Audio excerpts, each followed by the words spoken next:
Hello అండి. Hello అండి, ఎలా ఉన్నారు? Fine, thank you. Cervical cancer గురించి మాకు అవగాహన కల్పించగలుగుతారా? షూర్ అండి. ఈ గర్భాశయ క్యాన్సర్ అంటే ఏంటండి? ఫస్ట్ గర్భాశయం గురించి చెప్తానండి. యూట్రస్ అనేది మొత్తం ఒక యూనిట్.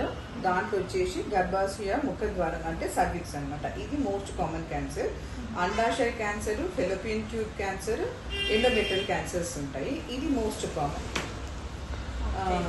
ఇవన్నీ కనెక్టెడ్ ఉంటాయా లేకుంటే సపరేట్ క్యాన్సర్స్ అండి? ఇవన్నీ సపరేట్ క్యాన్సర్స్ అండి. అన్ని సపరేట్గా ఉంటాయి. స్టేజ్ 4 క్యాన్సర్లో మాత్రం అన్ని ఇన్వాల్వ్ అయ్యే ఛాన్సెస్ ఉంటాయి. ఓకే, వీటి లక్షణాలు ఏంటండి?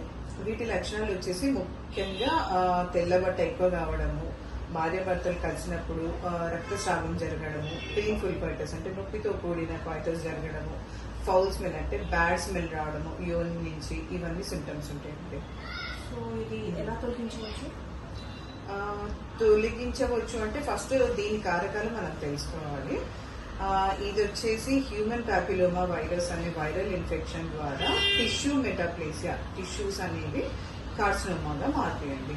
అది క్రానిక్ ఇన్ఫెక్షన్స్ అంటే రిపీటెడ్ ఇన్ఫెక్షన్స్ ఇట్లా అవుతూ ఉంటే అవుతుందండి. అందరికీ అవ్వలేదు అంటే రెసిస్టెన్స్ ఇమ్యూనిటీ ఎవరికైతే తక్కువ ఉంటుందో వాళ్లకు వచ్చే అవకాశాలు ఎక్కువగా ఉంటాయండి. ఈ పరీక్షలు ఎప్పుడు చేయించవచ్చండి? హ్యూమన్ ప్యాపిలోమా వైరస్ కోసం అండి ఇప్పుడైతే మనకు యూజువల్గా ACOG గైడ్లైన్స్ ప్రకారం 21 సంవత్సరాల తర్వాత సంవత్సరానికి ఒకసారి చేయించాలి. అదే 45 సంవత్సరాల స్త్రీలు అయితే 6 నెలలకు ఒకసారి చేయించాలి. తర్వాత ఒకసారి ప్యాప్లో నెగిటివ్ వస్తే సంవత్సరానికి ఒకసారి చేయించుకోవచ్చు వీళ్ళు కూడా. అట్లా కంటిన్యూగా 3 years చేస్తే సేఫ్ అండి. ఇంకేమైనా doses and vaccinations? Yes, good question. Human HPV vaccine అనేది లాంచ్ అయ్యి చాలా సంవత్సరాలు అవుతుంది.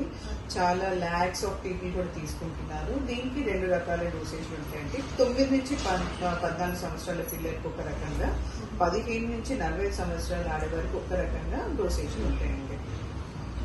Thank you.